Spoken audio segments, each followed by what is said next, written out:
It's Thursday, July 11th, 2013. I'm Kevin McShann, and this is the McShann Sports Beat Report.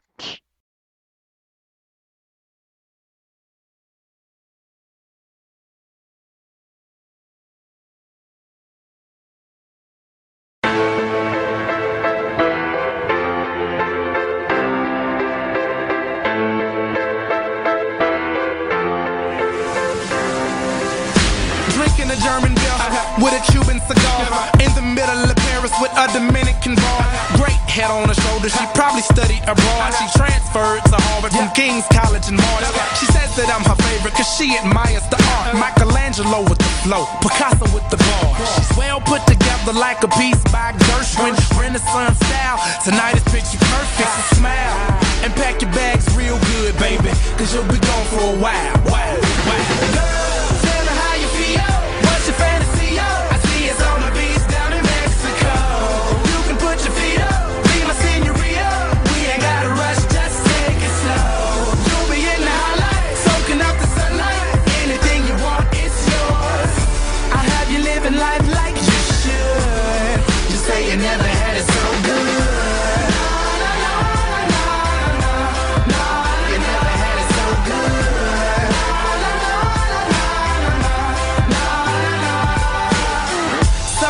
First class cabin fever, 5-hour layovers from Norway to Egypt. I'm to the point like the pyramids of Giza. Still I'm to the left like the tower out in Pisa. I'm feeling single, baby, I could use a feature. Swagger like Caesar, I'll get you a visa. We can go to Italy and maybe see the Colosseum. I'll be Da Vinci if you be my Mona Lisa and I smile. So pack your bags real good, baby, cause you'll be gone for a while. Tell me how you feel, what's your fantasy?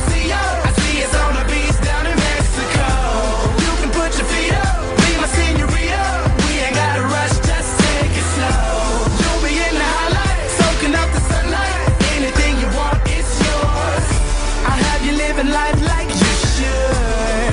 Just say you never had it so good. You never had it so good. You never had it so good. What more can you tell us now, Ed, about the contract extension for Matthew Stafford? Surprised it's not a longer-term deal.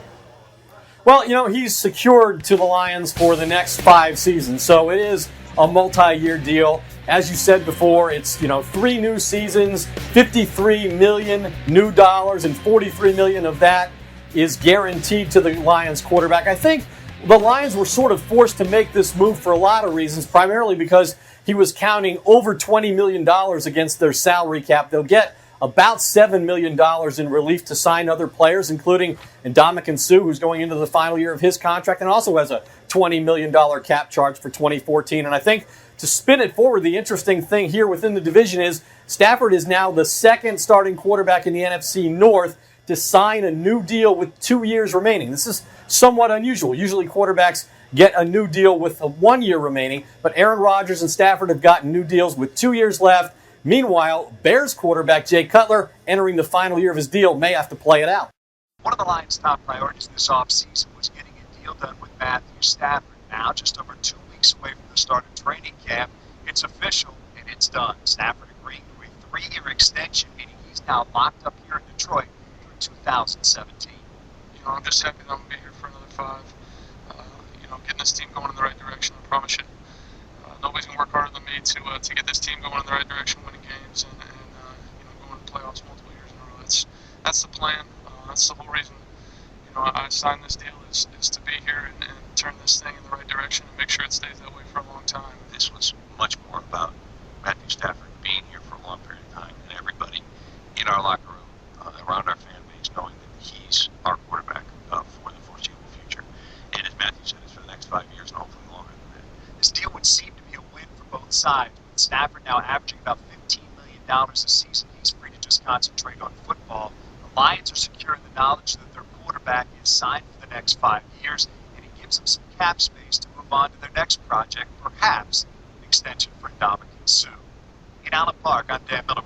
Retaining your premium assets in sports comes with a significantly steep financial price tag and commitment. However, if you want to compete at the upper echelon level, particularly in the NFL, you must have an elite trigger man capable of orchestrating your offense to a T. And after several years of downtrodden attempts to fill that major vacancy on the field, with efforts commissioned by the likes of Joey Harrington, Dante Culpepper, and Mike McMahon, the Detroit Lions finally feel as if they have their face of the franchise and their franchise quarterback.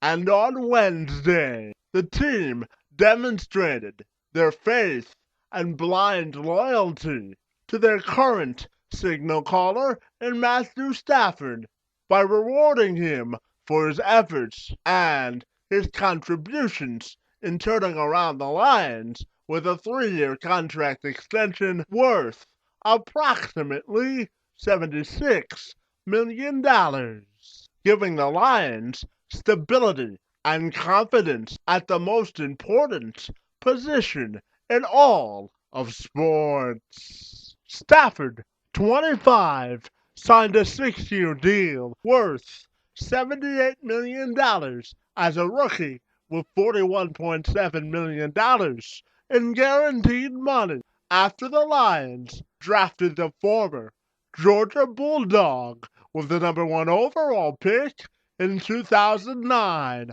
after the franchise had concluded the only winless season in league history the year before. Following 2 injury-riddled seasons, Stafford helped lead the Honolulu Blue and Silver back to postseason play 2 years ago for the first time in over a decade. Say a couple things and take some questions, if that works for you guys. First off, just want to thank the Ford family and the Lions organization for entrusting me to lead this team into the future for at least the next 5 years, hopefully more than that. But I can't thank them enough. Got to thank my teammates and coaches as well. Obviously, without those guys, none of this would be possible. And then the fans, sticking by us through thick and thin. And I'm just happy that I'm gonna be here for another 5. Getting this team going in the right direction. I promise you. Nobody's gonna work harder than me to get this team going in the right direction, winning games, and going to playoffs multiple years in a row. That's the plan. That's the whole reason. I signed this deal is to be here and turn this thing in the right direction and make sure it stays that way for a long time. And I'm excited about it, and I can't wait for the season coming up. And just thanks, to the front office working hard on this. I know it seemed like it took forever, but it was a deal that I'm extremely happy to sign, and happy to be here for a long time. Yeah, it is. That was one of the reasons that was in my head early on for signing it is I don't want to go for the next 3 years talking about you got 2 years left, now you got 1 year left, now you're getting franchised, now that's just something I'm not about. I want to be about the team. I want to help the team out if I can, and cap space, whatever it is. I want good players around me as a quarterback. It doesn't hurt to have weapons, and if I can help out any way I can, I'm happy to do it. I would assume so. Yeah. I don't know. The plans. Obviously, nobody does. You come into training camp, people get cut and signed and all that kind of stuff. But I know it creates some space, and I was happy to do it. Like I said, I want this team to be great. And in order to do that, you got to have good players. And anything I can do to help that, I'm all for it. It's just something that I think the front office here and my agent had kind of just talked it through, and that was one of the first things we talked about is the length of it. And I think it obviously it solidifies me here for another 5, which is fantastic, and it also gives me the opportunity to be 28 or 29 maybe, and have a chance to do another one here and stay here for a long time. So. It's just the way it worked out this year, and it's the number of years is insignificant. There are people out there that wanted me to do that, and I thought about it, but I wanted to do what was right for the club, what was right for me. And like I said months ago, when you guys didn't believe me, I said I'm not in it to sign mega contracts. I'm in it to win games, and I'm happy to be here, and I'm happy to to do what I can to help this club and get as many players around as we can. I don't come in here and work harder or play harder or practice harder because I'm making this much or that much. It doesn't matter to me. I understand I'm extremely blessed and very lucky to make what I make, but at the same time, it's not on my mind every day. I'm out here doing this because I want to win, and I've always been that way. I don't know. I'll let you know. But it's obviously a blessing, like I said. It's an unbelievable opportunity for me and for this team, so I'm excited. Haven't even thought about it, honestly. I think, I've spent the last 4 years making this locker room mine, and I think this helps solidify that. I think the guys in there understand that and know that, and it's obviously a great gesture by the club, to understand that and to back me. And like I said earlier, I appreciate it, from the top down, the forwards, through the front office and the coaching staff and their belief in me, and it's a great honor. It's an exciting time. I feel great physically, mentally, I'm ready to go. I know all the guys are. We're excited to get back out there as a team and kind of get the bad taste out of our mouth from last year, and be the one spearheading the charge and getting us going in the right direction. Yeah, absolutely. You get a taste of it everywhere you go, and I understand that. It's you wouldn't want it any other way as a player. You want to play for a passionate fan base, and that's what we have here, and we're lucky that they expect the best out of us, and we intend to give that to them. Yeah, signed about 5 minutes ago. But been in the works for a little bit, and just trying to hammer out the details, obviously, that kind of stuff. But it took an incredible amount of work from Tom and my agent Tom too. So I appreciate all their hard work, and I'm just the lucky guy that gets to sign it. Yeah, that's why I'm still sweating. I just ran this morning, and actually gonna play a little bit of golf. So I was just running on the treadmill. Hopefully a Super Bowl ring. That's what those guys have. League MVP, Super Bowl rings, years of experience doing it, all of that. And I think that's what is a great opportunity for me in the next 4 or 5 years, just to get to that level, and hopefully stay with this organization for a long time. I think it's just continuing to improve in every aspect, leadership, on the field, off the field, whatever it is. Just trying to take control of this thing and make it go in the right direction. And I think our front office did a great job this offseason in giving us weapons, offense, defense, special teams. It didn't matter. We went out and got guys, and it's great to see that kind of dedication and commitment from them, and it makes us as players excited for the year to come, and we're definitely excited for this year. The Lions fizzled out last season after posting a .500 record during the midway point of the 2012 campaign, following a win against the Jacksonville Jaguars in northern Florida. However, following their break-even point, the team flopped to a 4-12 finish by losing their final 8 contests of the year, after posting a 10-6 record in 2011. Stafford had more interceptions and less than half as many touchdowns in 2012 than he had accounted for during the previous year. This precise nugget of information is exactly what has NFL Network's Chad O'Hara and Donovan McNabb wondering aloud if Stafford is truly worthy of this top 5 money. 6th highest paid quarterback in the NFL. You look at the talents and some of the flashes he's had, you say, yeah, he's worth it. The 17-28 record might make you question if he is. That's when we bring in Sean O'Hara and Donovan McNabb. Donovan, you are our resident quarterback expert. You are first. Is Matthew Stafford worth this kind of money? Well, when you look at just the numbers overall, Paul, you have to think about 12,000 yards and being the youngest quarterback to reach this feat, and also the things he's been able to accomplish. You begin to question us about wins and losses again. Now, as a quarterback and as Matt Stafford, hey, I would take that contract just like Tony Romo took his contract. But is he worth top 5 money? I would have to say no, and I say that because it's about wins and losses. And what has he really done for the Detroit Lions? Nothing. What about you, Sean? Well, Donovan, I would not turn down that contract either. Right. But they don't pay a lot the same. So I think Paul hit the nail on the head. These quarterbacks, it's all about timing. And we can't really say, yes, Matthew Stafford is worth this. It's only validated with what you said before. Wins as a quarterback. I'll throw championships on there, but I think you just have to become relevant. And for contracts, really, for quarterbacks these days, it's about timing and it's about leverage. Matthew Stafford has both for the Detroit Lions. He makes his team relevant, and he gives the Detroit Lions the best opportunity to win football games. He's thrown for 10,000 yards in the last 2 seasons. So he's definitely a quarterback that can get this team to the next level. He needs a supporting cast around him. So the question becomes, is it too much money, and now can they not afford the rest of the guys and piece of the puzzle? Well, you know what? You talk about supporting cast. They have Calvin Johnson. Then they bring in Reggie Bush. Pettigrew is still there. They're going to have to do his contract. Then on the defensive end, you have Ndamukong Suh. You just drafted Insall.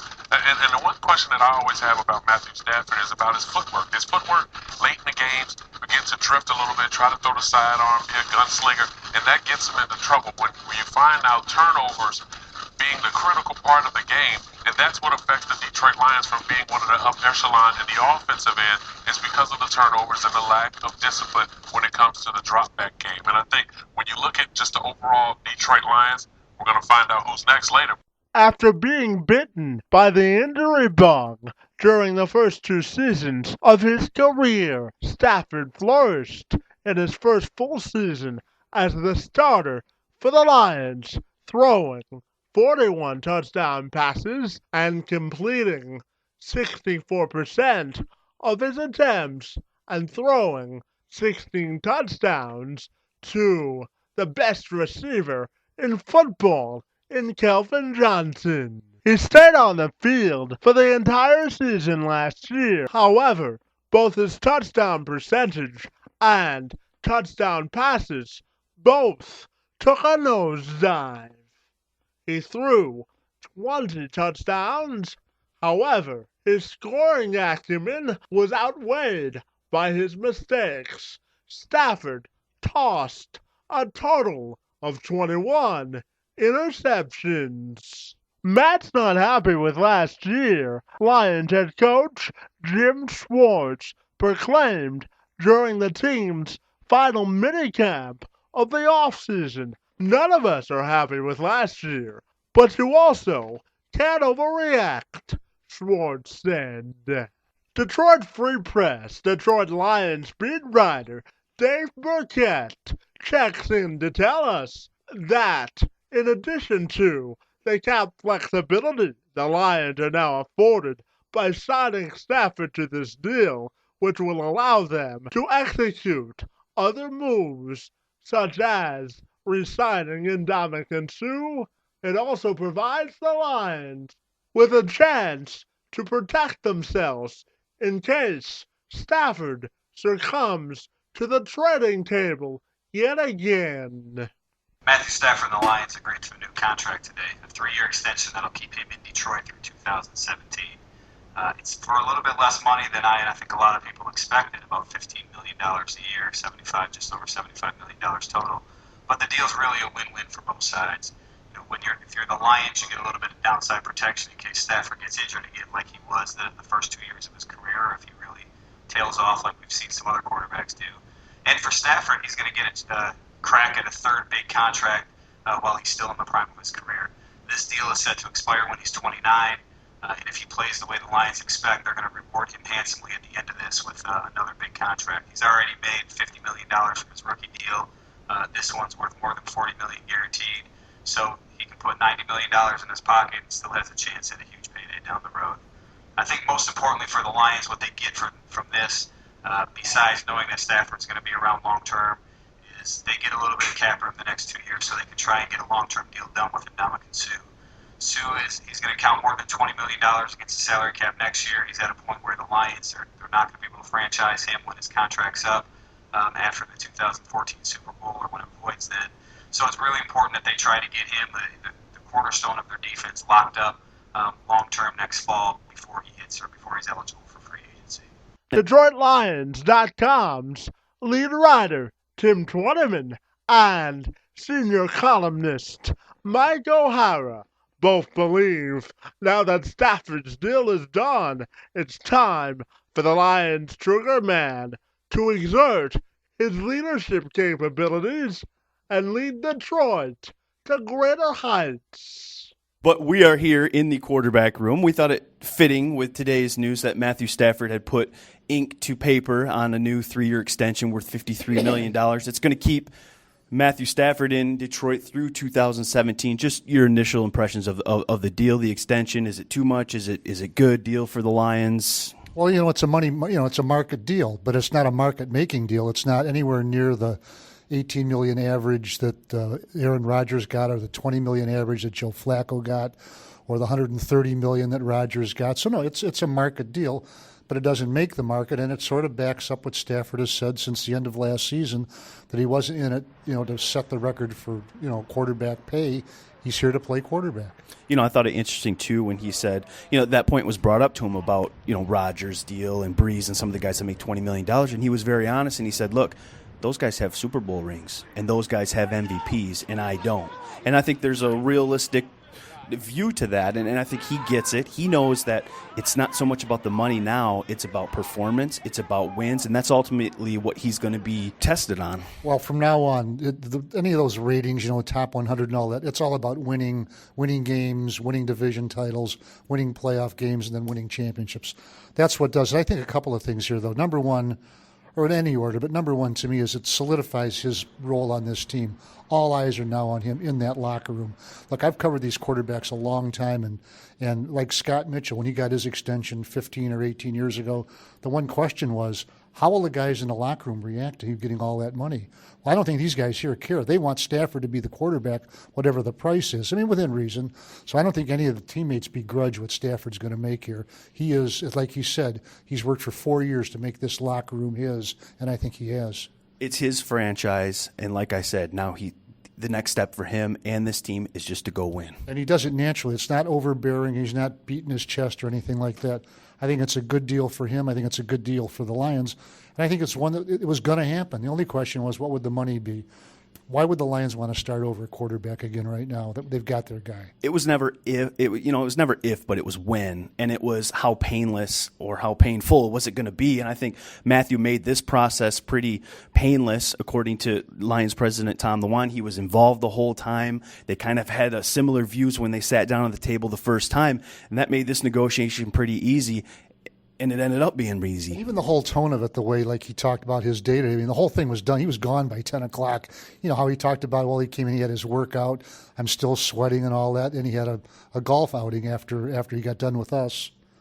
He didn't take us with him. It's time now to take a closer look at the economics of the Matthew Stafford deal as we crunch the numbers and dive into the nitty-gritty of the mathematics, courtesy of MLive.com.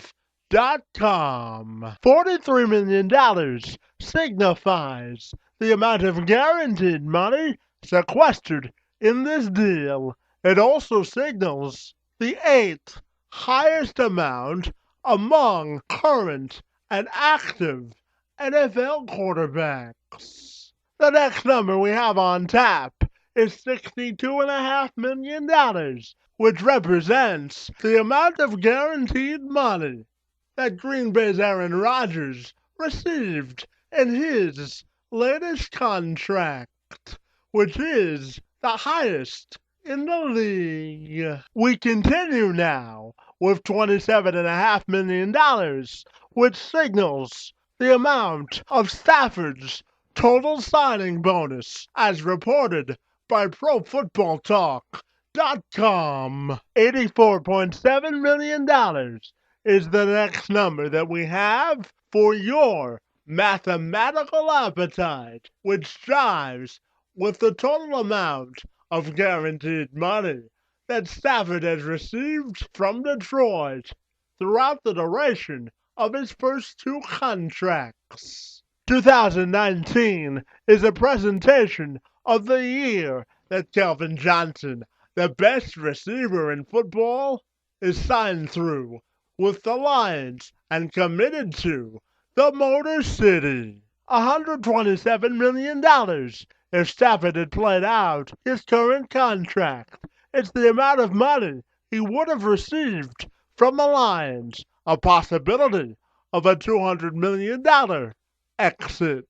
$40.2 million is the steep price tag of riches that Stafford could have received in 2017 if he had opted for a year-by-year franchise tender agreement with the Lions following the 2014 season. Over the time span of this new 3-year extension, Stafford will earn a total of $37,900 per day. 17-28 accounts for Stafford's record as a starting quarterback in the NFL, which also includes a 1-22 mark against teams which finished the season with a winning record, as reported by ESPN.com on Tuesday. The final mathematical nugget we have for you is 10,005 yards. Stafford's total passing yardage over the last 2 seasons. Only Drew Brees and Tom Brady have eclipsed the 10,000-yard mark in consecutive seasons. Lions fans from all across the state, along with the talking heads on sports talk radio, had plenty of opinions on the Lions inking Stafford to a multi-year extension, and here's a sampling of what they had to say on Wednesday. That's pretty good money. Not the $20 million that guys like Aaron Rodgers and Drew Brees are getting, but it's still pretty freaking good money. And people around Detroit are reacting to the Matthew Stafford news, including on Twitter, Gator. And you can follow the Carson Anderson Show on Twitter. What is it now? Doug Gator 971. That's right. And you can follow Kang at Kang Sports. You can follow me at Jamie Samuelson. That's Ian. Kelly B. Hall, who I believe is a good friend of Matthew Stafford's, tweeted out, "So happy and grateful I'm able to call this my home. Well, unless I get dumped for even longer." Oh. What is that? At least you're being honest, I guess. Yeah.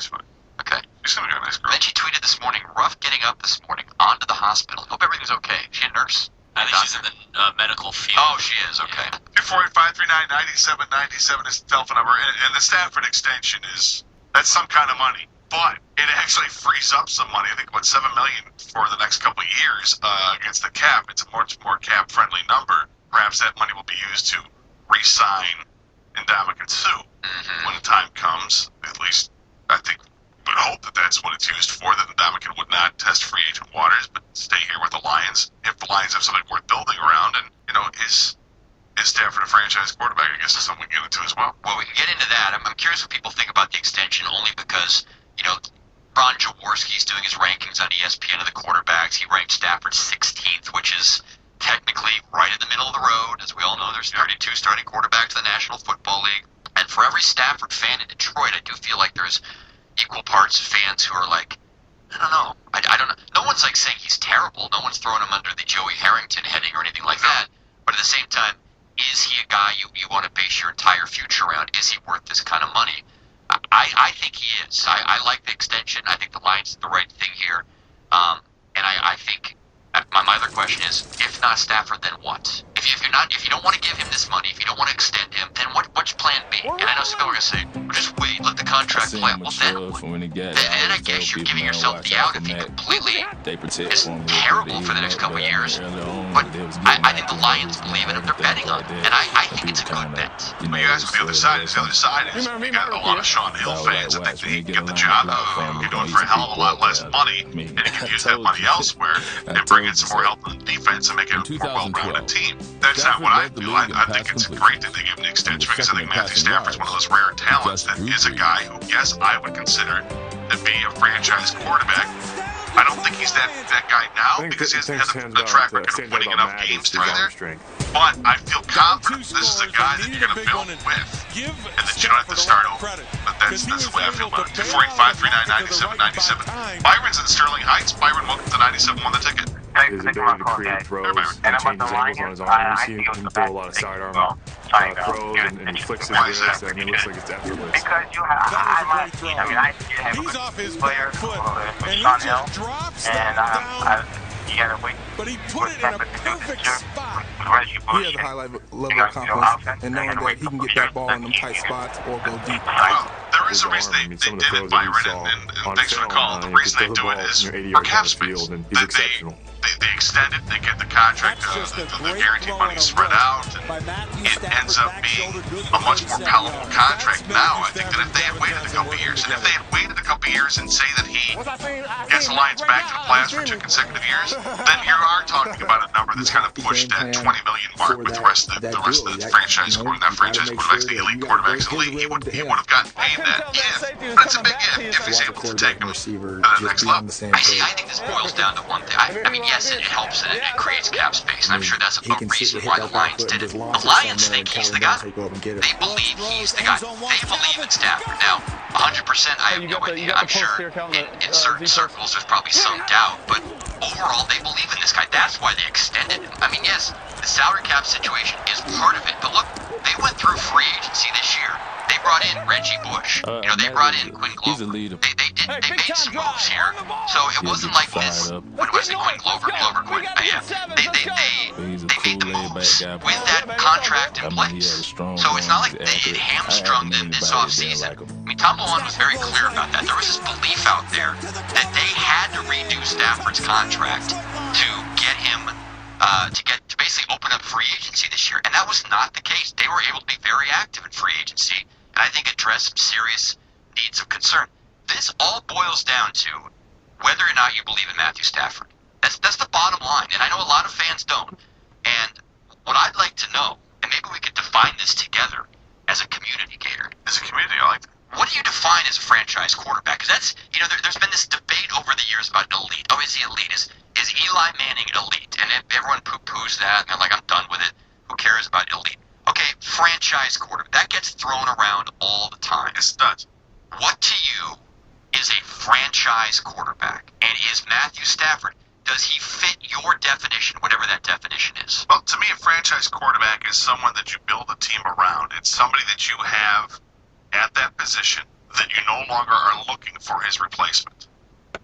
You feel confident enough that this is going to be the guy that will be your quarterback for the next several years. Not just, this is a stopgap until we find the next guy. Okay. We got this guy, he's good enough to just win a couple games, but we're really hoping that, if we can get in the draft and have a high pick, we can take this guy out of LSU or something. You know what I mean? Okay, not to poke holes in your theory. Fine. But you just said what Joey Harrington was in like 2003. The Lions believed in Joey Harrington. Yes, he was their franchise quarterback. They thought he was. He stunk. So you're comparing Matthew Stafford to Joey Harrington. At the time when they drafted Joey Harrington, absolutely. Not even the time they drafted him in his second year, in his third year. Absolutely. Yeah. And there's nothing wrong with that because at the time you still think that that's the case. See, to me, a franchise. But hang on. But to Matthew Stafford's credit, what separates him from Joey Harrington big time, he passes the eyeball test and watching what he does on games on Sunday. He's able to throw a football. He's got more talent than Joey Harrington ever had. You can just watch that and see it. And you knew that early enough. It didn't take 3 years to realize Joey Harrington wasn't the guy. It took like a season and a half to realize that he wasn't the guy. And I think with Joey Harrington, and this is a little bit off on a different tangent here, but Joey Harrington's problem was he said he had that heart issue right off the bat, which I think set him back dramatically, and he never got to be what he was in college. Matthew Stafford, you see the talent, you see the rifle arm, and he's somebody that I think you will be looking for the next guy. See, I define franchise quarterback. I don't think it's as simple as winning a Super Bowl, because then by that definition, Dan Marino wasn't the franchise quarterback. Warren Moon wasn't. I mean, that's ridiculous. Dan Fouts, those guys were franchise quarterbacks. I think franchise quarterback is, like you said, you have no concerns about him going forward. And if for some reason you let him go on the free agent market, if for some reason, boom, Matthew Stafford's available, at least 75% of the teams would sacrifice their quarterback and take him instead. That to me is a franchise quarterback, and I think that's what Stafford is. Look, the Seahawks wouldn't trade Russell Wilson for Matthew Stafford. They wouldn't, okay? I'm not saying that, and the Packers wouldn't with Aaron Rodgers. But I think when you talk about some of the older quarterbacks in this league, when you talk about Drew Brees, Tom Brady, and those kind of guys who are towards the end, Peyton Manning, those teams would give serious consideration to trading. Just because Stafford's 10 years, he's 25 years old, right? You know? And I think if you ask around the league, people still think of him as one of the bright young talents in this league, and I think the Lions are lucky to have him. So you think that if the Lions ask the Patriots? No, I'm talking about hypothetically. In the real world, Bob Kraft is never trading Tom Brady for anyone. He wouldn't trade Tom Brady for the combination of John Elway and Joe Montana. I'm just saying, wouldn't you, if you were starting a franchise, wouldn't you rather have Matthew Stafford than Tom Brady right now? If I'm starting a franchise, yes. Well, that helps my definition as well, yeah. Okay. Yeah. 248-539-9797 the ticket. A lot of feedback in the Meyer Sports inbox, Gator, about Matthew Stafford. Stafford 17-29 as a starter, 1-22 versus winning teams. Enough said. We're also trying to define what a franchise quarterback is. A franchise quarterback is one that makes his team better, and as of today, I don't think he has. Yeah, I think he has, but I mean that's a kind of a simplistic way of doing it. I think there's more to being a franchise quarterback than just making his team better. Stafford has won his career against teams over 500. Andrew Luck got 3 last year. This is a horrible re-sign. Thanks. That's from Ron and Fenton. And then somebody else says, can we start calling Matthew Stafford Matt Stafford? It makes him sound like a wuss, although it didn't say wuss. He's the best quarterback we've had in a long time. Well, there's no debate about that. But the NFL doesn't grade on the curve. No, they don't. They don't. But I'm fine with the extension. I think this is the guy I want to see in a Lions uniform for years to come. I hope he retires a Lion, because that would mean that he's actually done some really good things to deserve to be there for that long.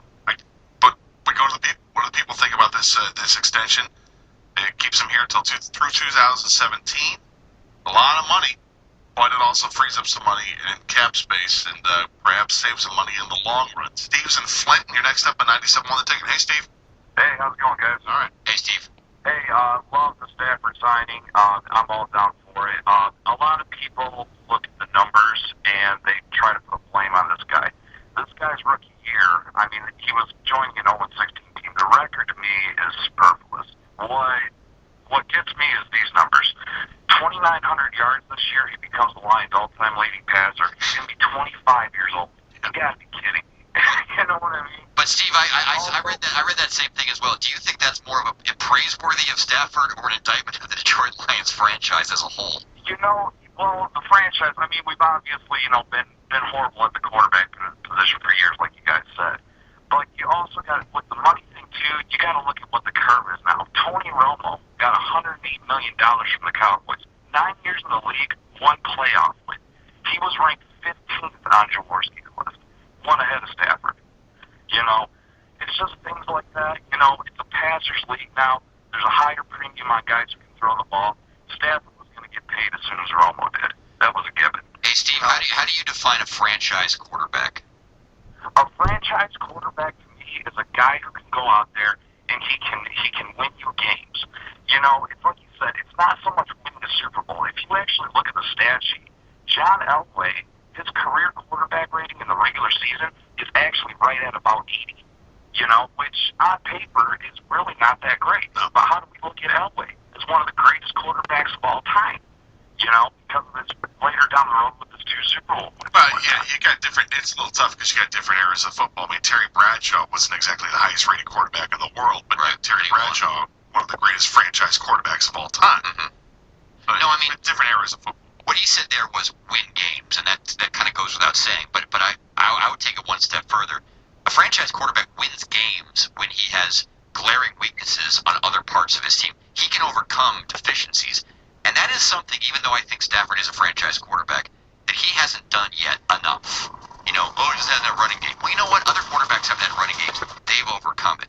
He's had a loudy defense. Same deal. You can overcome that. Stafford, with that win-loss record against teams that are 500 or better, it's a pretty damning stat that he has not, at times, been able to overcome some of the deficiencies on the rest of the roster. Let's go to Tom on a cell phone. Hey, Tom, how you doing today? Good morning. Yeah, I wanted to mention a couple of things about Matthew Stafford, if it's okay to interject before we talk all the Tiger stuff. Yeah, go right ahead. What everybody tends to forget is the Lions lead the league the last 3 years in dropped passes, and they tend to forget that the last 6 games of the year, the only receiver he really had that could get open was Calvin Johnson. The rest of the guys were all hurt, and they couldn't get open, so he'd have to hold the ball. Yeah, he threw to Robisky for a touchdown and Durham, but Durham couldn't get open if he was covered by nobody. I mean, that's the way it was, and it had to play through, and everybody seems to be critical of him for that. And, yeah, he threw some interceptions because if you don't have a guy open, you got to throw the ball somewhere, and then he gets beat up on a regular basis or got beat up a lot because he had to hold the ball. Yeah, I think people forget. I think they may forget about his toughness. I think too many people in this town who aren't very football savvy, who do my job, labeled him incorrectly, and they don't realize the pounding that he's taken over the last couple of years and how tough he is, how tough he's been.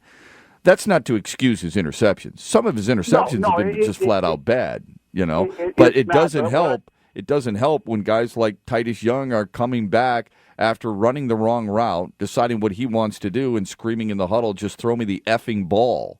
That's what he said in the huddle. Well, throw me the effing ball, and he's upsetting all kinds of. You have a very short period of time while you're trying to get a huddle. Yeah, exactly. Yep. And the other thing is, you had 2 games last year where less than 200-pound safeties took the ball from Brandon Pettigrew after he caught the ball and is going down. They stole it from him and scored touchdowns. Pettigrew's got to hang on to that ball when he goes down. Those may have been game changers, giving a first down or who knows what, but the quarterback position seems to take all the blame for that, and what everybody tends to forget, including the experts like Ron Jaworski, who did not have 2 of the 7 most prolific seasons in football, or Donovan McNabb, who did not have 2 of the 7 most prolific seasons in football at 25 years old. Jaworski's great mechanically, but in Philadelphia, he didn't throw for 5,000 yards in a season. Well, but I don't know how much that. Look, I have supported Matthew Stafford, and I will continue to do so because I think he's it. I think he's a franchise quarterback. But I don't know if Donovan McNabb is right about this part, Tom. It is about wins and losses. Here's the thing. Here's the thing that gets skewed. I'll give you an example. If you recall, a few years back, he's playing the New York Jets. This is when the Jets were good. All right, he's playing the New York Jets. Stafford's got a lead. He gets hurt. He gets tripped up. Yep. Okay, that's a loss. That goes against him. That should have been, if he stayed in the game, because he was the starting quarterback, he stays in that game, they probably win that game. No one, not even Tom Brady, had that type of passing success against that New York Jets defense at the time. But that's correct. And when they talk about the sidearm throws and the mechanics, when you've got when Raiola can't stop the guy in front of him, he's charging him up the middle. He's got to get rid of that ball. So if people want to criticize the footwork, I get it. All right. If people want to criticize the sidearm throws and things of that nature, they're full of crap because there are windows in which you must throw. All right. The guy needs to improve his consistency. He needs to improve his accuracy. There is no doubt about it. Thanks for the phone call, Tom. I apologize for cutting you off, but I got to hit a break. But I'm telling you right now, if that's the case, you better look at just about every quarterback who's ever played and ask yourself, is that really the way you're supposed to throw? And I don't care if it's from Phillip Rivers to Donovan McNabb, who wasn't pure in his delivery, Dan Fouts, who wasn't pure in his delivery, to Bertie Kosar. The bottom line is winning football games. And I've seen all the numbers, 17-28, 1-22 against winning teams. And they have a place in the discussion. But you also have to recall some of the other things that have taken place during his career. You mentioned guys ripping the ball out of Brendan Pettigrew's hands. Had a chance to win that game in Tennessee, and look what happened. The New York Jets game that I brought up, there are plenty of opportunities there where his record could be a lot better than it's currently, positioned.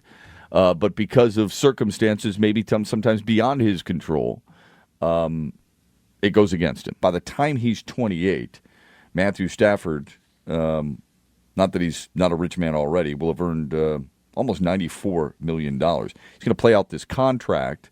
He's going to earn close to $130 million in his career. He will have a chance for another big contract when this one is over, because this is a 3-year, $53 million extension with somewhere in the neighborhood of $43 million guaranteed. All right? Now, a lot of this has to do with, as John Neo wrote earlier today in the Detroit News, or late yesterday in the Detroit News, that a lot of the money that this young man will have earned has to do with the fact that Detroit was just terrible for years, and because of the old rookie salary scale, that has been an albatross around this franchise's neck. We can look at who's overpaid in all this because, look, let's face it, just about every athlete's overpaid, right? I mean, how many of these guys really deserve to make, do you think Alex Rodriguez deserves to make $225 million for crying? No, they're all overpaid. But what you have to understand is that, the position in which a guy plays, quarterback, obviously the most important position maybe in all of sports. And as Tom Dimmeroff, the general manager of the Atlanta Falcons, once said, until you find your quarterback, the search for that position, the search for that guy consumes you as a general manager. The Lions feel like they have their guy. He has made this team, he has made this franchise worth watching, and he has made it relevant again. 248-848-1130. I'm not saying that he necessarily deserves the money. I'm not sure Tony Romo deserves his $17 million. I don't know that Eli Manning deserves his $15.27 million. Or Drew Brees deserves the $20 million. All right? Here's what I know. The Lions, even though they are popular in this town, and will always be, he gives this franchise hope. And I think he gives its fan base hope, too. He's not the only one. I'm not saying it's just him and everybody else. Calvin Johnson is part of that. And Ndamukong Suh is part of that. Hell, maybe Glover Quinn is part of that for you. I don't know. But he does give it hope and some type of respectability, ownership when you go out there as that offense when a defensive coordinator is starting a game plan against you. Phone number is 248-848-1130. Let's go to Todd in Lake Orion. What's up, Todd? How you doing? Good morning, Shep.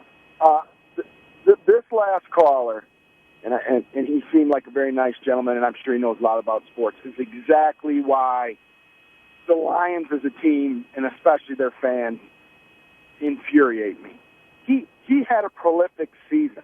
I don't care if he threw for, I'm going to pick a ridiculous number, 10,000 yards.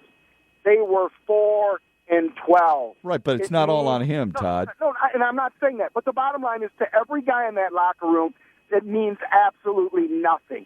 It doesn't mean anything to Matthew Stafford. You know why? Because he gets what Lions fans don't get. And sometimes I get a little emotional and we're going to agree not to agree. The NFL is the ultimate win-loss league. Get it, fans? I understand if you're a fan of a team and your player, the stats mean something to you. And to an extent, yes, I will agree they mean something to the players because it's a way of judging yourself. There isn't a coach, there isn't a player, there isn't a ball boy, there isn't a trainer on that team that last year goes, well, you know what, Matthew Stafford, 4,000 years, or 5,000 yards last year, they lost their last 8 But games. there's not a ball boy, there's not a coach, there's not a player in there who goes, it's all on him either. And there's not a ball boy, there's not a coach, and there's not a player who doesn't go and say, you know what, who gives me the best chance at winning? And it's him. But listen, but my point is, as a fan base, those guys get what these, especially Lions fans, don't get. And because they started out as the worst, and a guy has brought them to some level of credibility. And I haven't mentioned money, one thing, and I'm not going to, because to me, that's in a way irrelevant. People, if you said this, let me ask you this, based on achievement and what they've done, I'm not saying on talent and where they're picked. Let me ask you this. I feel that Andy Dalton deserves more than Matthew Stafford based on what he's done on the field. No, you're saying based on what he's won, not what he's done, based on what he's won. 2 seasons. He plays in a tougher division than the Lions. If you were to go around the city of Detroit and go, does Andy Dalton deserve $15 million a year? People would laugh. They go, ha, Andy Dalton, who in the hell is that guy? What has he done? He's done as much or more than Matthew Stafford. Well, his team has done more than what Matthew Stafford's team has done. The winner. Okay? That's what he's done. If you're going to label guys based on wins and losses, one position, winners and losers, you're right. Okay? But here's what you do. You'll sit there and you'll bring up, well, he hasn't won, 17 wins, Andy Dalton's done more, so on and so forth. Then if he does win and he's not throwing for the appropriate amount of percentage, completing the right percentage or not throwing enough touchdowns to interceptions, people will use that against him as well, like they've done with Dan Fouts, for example. Dan Fouts in 7 career playoff games, 12 touchdowns, 16 interceptions. Shep, that's what's kept him from being one of the all-time greats, even though he's a Hall of Famer. You'll look for a way to find, and thanks for the phone call, find a way to, somehow carve somebody up, no matter what. If he wins, Joe Namath, he's still one of the most overrated. If he doesn't win, Warren Moon, he couldn't win the big one. That's what happens with the position. You want Andy Dalton, Todd? You can have him. I'll take Matt Stafford. Now, here's the other thing that's almost impossible to answer, and you'd love to know, but with their defense, with their running game at times, guys holding on to the football, is it different? Do they play in a tougher division? I think so. You're right. I think, when you got to play Pittsburgh twice a year and you got to play Baltimore twice a year, I think you're dead on there. There's no doubt. But from a quarterback standpoint, from a skill standpoint, I'll take the guy Detroit's got over Andy Dalton. There are guys in this league I'd definitely take over Matt Stafford. Andy Dalton's not one of them. Let's not misconstrue. Don't misconstrue what Todd and I were discussing. I think we're basically on the same page. Stafford said it, was it at minicamp? He said it's a common theme in this league. The teams that have a quarterback playing at a high level consistently will win games. It's about wins in a lot of aspects. He understands it. You understand it. And I get it too. Who gives this team a chance to win on a day-to-day basis? This guy. You want John Kitna? You want Josh McCown? You want Dan Orlovsky? You want Dante Culpepper? That's what it's been. I laugh when I hear people suggest, well, you know what I'd do? I'd just let him play it out, and then I'd go get myself another quarterback. Sorry, but you don't know what Teddy Bridgewater is going to be out of Louisville. All right? Because 2 years ago, you thought Matt Barkley was the next it guy. And look where he lasted. You don't know what those college quarterbacks are going to bring you. 248-848-1130. But Donovan McNabb has said basically the same thing. It's about wins and losses for quarterbacks in the NFL, and Stafford hasn't done enough of it. When you look at just the numbers overall, Paul, you have to think about 12,000 yards and being the youngest quarterback to reach this feat, and also the things he's been able to accomplish. You begin to question it's about wins and losses again. Now, as a quarterback and as Matt Stafford, hey, I would take that contract just like Tony Romo took his contract. But is he worth top 5 money?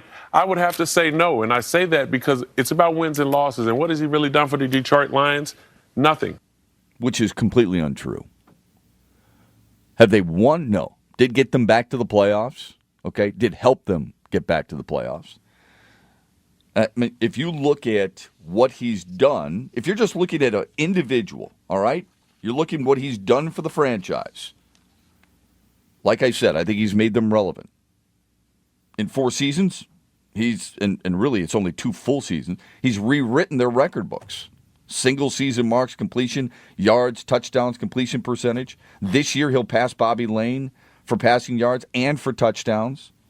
That doesn't equate to wins. You're right. But don't say that he hasn't done anything. Did have a 10-win season. Did have a double-digit win season. And has made other players around him better. And I think he's also made players want to play with him. Donovan McNabb has to be very careful because he has taken the approach now with a number of different quarterbacks in the league as the angry guy who felt like he could still play but was forced out of the league. McNabb also brought up what I think is a legitimate point, and that is the footwork of Matthew Stafford, the lower body framework of Matthew Stafford's game. And the one question that I always have about Matthew Stafford is about his footwork. His footwork late in the games begin to drift a little bit, try to throw the sidearm, be a gunslinger, and that gets him into trouble when you find now turnovers being the critical part of the game, and that's what affects the Detroit Lions from being one of the up echelon in the offensive end is because of the turnovers and the lack of discipline when it comes to the drop back game. Again, what we said yesterday, Eli Manning, for example, plenty of interceptions to go around for some of these guys. and we've brought it up time and time again, where people are looking at strictly one aspect of his game and thinking that they know automatically what took place, who was at fault, 248-848-1130, and you don't necessarily know that, right? You don't. I mean, you'll go, oh, well, that pick is on him. Not necessarily. Look, Drew Brees, 19 picks. Tony Romo, 19 picks. Andrew Luck, 18 picks. Andy Dalton, who Todd loves, 16 picks. 248-848-1130. It's about what? Wins and losses. If that's true, then just don't give me the statistics. Don't give me the fact that last year you were upset because Stafford only threw 20 touchdowns. You were upset about that. Sheppy's got to complete a better percentage. He completed 60% of his passes. It's got to be better than that, okay? He's got to throw more touchdowns than just 20, okay? But I thought it was about wins. Just focus only on the winning then, all right? And just remember this. Football's the ultimate team game, as we've said time and time again. It is the ultimate team game. There's only so much you can do as an individual. Only so much you can do when your defense is not doing its job, when your running game isn't doing its job. And it's the same thing for a defensive club. The defensive team that is really good, Pittsburgh, whatever, Baltimore, whatever, and they sit there and they do the best they can and they give up only 6 points and they're losing 6-3 because the offense is god-awful, right? Let's go to Jim in Roseville. Hey, Jim, what's going on? Hey, Matt, how you doing this morning? Good. How about you? I'm good, man. And you know what? Some of these conversations make me want to pull over on the road, man, pull off and compose myself. I got to remember it's just sport. I'm a ditto here today for you, Matt, and you took all my points away. I've been a Lion follower, man, for about 50 years, and Matt Stafford is the best quarterback I've seen since we've been here. Now, he's a young guy. He's going to make mistakes. But what I want to know from these viewers, these callers, if they had Brady playing quarterback, how many more games would we have won here with the Lions? Well, I think they would have won more. How many? How many of Stafford really account that he lost? Sure, he made a couple of bad throws. He's a young kid. He's going to improve. But don't tell me that this defense and no running game and these guys, that elite quarterbacks can come in here and have a much better record than Stafford. Give him a chance. Give him a chance to get a defense. Give him a chance to get a running game, and then we can look at him and blame. As far as the money is concerned, I'm not in a position to say who's deserving or not, but I know I would pay him. I definitely would pay him. What do you think? I don't disagree with that. The only thing I could say is this. I think Atlanta, I'll have to look this up. Thanks for the phone call. I think Atlanta had a worse running attack than Detroit, and somehow, some way, Matt Ryan and his teammates were able to find their way into the postseason. So I think a lot of that has to do with the defense. Don't get me wrong. And Matt Ryan's got more weapons. But, they went 13-3. Pretty impressive stuff. And had home field advantage. Couldn't take full advantage of it. But see, Matt Ryan's won a ton of football games. I mean, a ton. And people will use that last thing off the check mark. Sorry, it's not about 13-3. It's not about winning games. I thought it was. No, it's about winning championships when it gets to that argument, right, with Matt Ryan. Isn't that true? Matt Ryan's won a lot of football games in his career. Joe Flacco won a lot of football games in his career. But Joe Flacco didn't win people over until he won the Super Bowl. Matt Ryan still hasn't won a lot of people over because he hasn't won, but what, one playoff game? Let's get to Keith in Southfield. He's been waiting a while. Hey, Keith, how you doing? Hey, Matt. Thanks for taking my call. Yeah, no problem. Hey, it's a strange thing. It's tough being a quarterback in this city for the NFL and goalie. I think, with Matthew Stafford, now he's got some of the weapons, which is just Reggie Bush. We still don't have another complimentary receiver because you were mentioning about Matt Ryan. I mean, Julio Jones, Roddy White, and the tight end who's a Hall of Famer, that's probably why they got into the playoffs. But, I mean, when you looked at the injuries that the Lions had last year, and you can't make excuses, but these things are facts. The injuries, the lack of the running game, the pressure up the middle, and just one guy to throw to, you're not going to win many games in the NFL because, they can scheme for you and plan for that type of weaknesses. So I think right now, let's just see, what he does this year. He's got, Reggie Bush back there. And I think the guy is worth the money. I mean, like you said, what we're going to dump him for Andy Dalton or one of these guys that we know nothing about? I don't think so. And all these young quarterbacks like Luck, Griffin, they've had 1 year. Some would argue this, though, Keith. And first of all, we know quite a bit about Andy Dalton. Andy Dalton's a really good quarterback. I think so. But and we wouldn't have a chance of getting a guy like that anyway. But when you look at some of these other quarterbacks, and they've only done it 1 year, in fairness to the people who support them, Matt Stafford's only done it 2. So I don't know what is enough for you to see whether or not he's worth the money or worth the commitment. I happen to think he is worth it. I figured that out early on in his career, and some people would strongly disagree with me, and that's fine.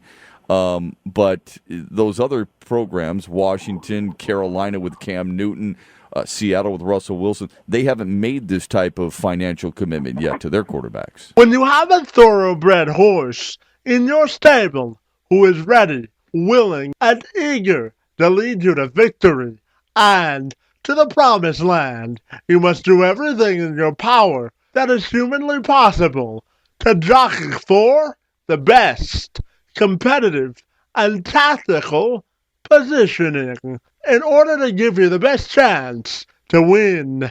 And on Wednesday, the Detroit Lions followed that instruction manual to a T, inking their most important and pivotal player to a long-term contract extension, which is more secure and more financially palatable for both sides. Matthew Stafford showed his commitment to the Motor City by pledging his allegiance to the Honolulu Blue and Silver and pledging that he will be the leader of the troops for at least 5 more years. And now it's time for the Lions to put it all together from an athletic and mental standpoint in order to translate into more wins on the field. Matthew Stafford and this current crop of Lions have been through the paces once or twice together, and with some new and refreshing additions to the club, the Lions have to now seize the best opportunity they've had to win in quite some time. Matthew Stafford is certainly one of the most stable and reliable athletes the Lions have placed at the quarterback position in over a decade, and they finally feel as if they have a certain level of comfort with Stafford pulling the trigger. He must exert his leadership and assertiveness in his personality in order to get the most out of this group. Jim Schwartz, General Manager Martin Mayhew, and President Tom Lewan know that everyone in Allen Park is on notice to win, and to win now from the highest level of influence within the organization by locking Stafford up to a long-term extension. Those 3 men can breathe a sigh of relief because, as we all know, in the NFL, if you don't have a quarterback, you don't have a shot at winning. And my friends, that's simply a fact of life within the National Football League. Matthew Stafford has ingratiated himself within his locker room, his community, and within the playbook for the Lions in order to give them the best shot at stringing together a consistent tote of victories year in and year out. It's time for the Lions to stop all the talking and let their actions speak louder than the words on the field. For years now, we've heard how much the Lions and Stafford have enjoyed playing for the Motor City Kitties in the Metro Detroit area and for Lions fans all across the globe. And now, with the organization finally showing some sense of stability, it's about time they started to give the fans a reason to return to Ford Field every weekend during the fall. The Lions have got to put it all together and seize their window of greatness and opportunity to make something happen that is palatable and can be reasonably expected of them. Matthew Stafford, as you heard in this report, has worked hard over the last 4 years to make this his locker room, his city, and his team. And my friends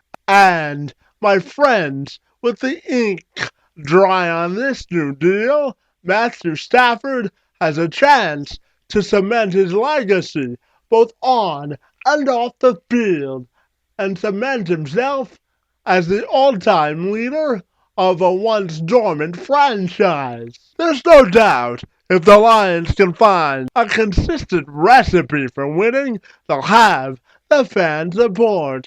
The fan base here is raging for a winner, and it appears that they have their quarterback for years to come. Now, we just have to translate the warm and fuzzy feeling onto the field in the form of tangible and productive results. I have to raise my hand and admit that I have somewhat of a man crush on number 9 in the Honolulu blue and silver. And my friends, I am grinning from ear to ear that this deal is finally done. It was a long time in the works, and now the Lions can move forward with their biggest building block in the fold. The clock is now running on Stafford and the Lions to put their money where their mouth is. Kevin McShann, Sports Beat, reports.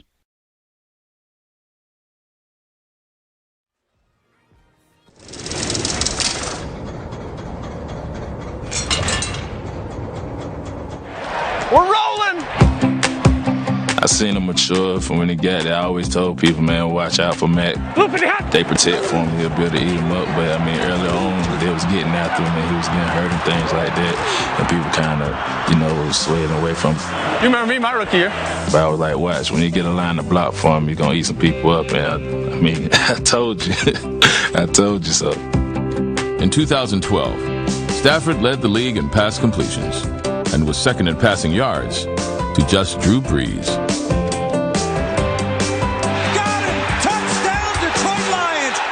I think the thing stands out about Matt is his arm strength. Down 2 scores, they needed a big one, and give Stafford a lot of credit because he was able to bail out of the pocket to the right and buy time. His ability to create throws and change his angles on his arm. When you see him throw a lot of sidearm throws and he flicks his wrist, it looks like it's effortless. That was a great throw. He's off his back foot, and he just drops that down, but he put it in a perfect spot. He has a high level of confidence in knowing that he can get that ball in them tight spots or go deep. His arm, some of the throws that we saw on film, could throw the ball 80 yards down the field, and he's exceptional. That's just a great throw on a rope by Matthew Stafford, back shoulder, good for 37 yards. That's Matthew Stafford and Calvin Johnson working together. Once I seen Matt break out, he see me. You have to game plan for that duo. You got to make sure that you got to break his rhythm to him. I couldn't tell that safety was coming back to you. To watch a quarterback and receiver just be on the same page. And then he went like this. Yeah, I saw. Yeah. I mean, he can hit that back foot and just launch it somewhere, and Calvin Johnson will go up and get it. Looks, throws, end zone wants Calvin. Got him. Hey, you got the post here, Calvin, the Z post. Let it happen.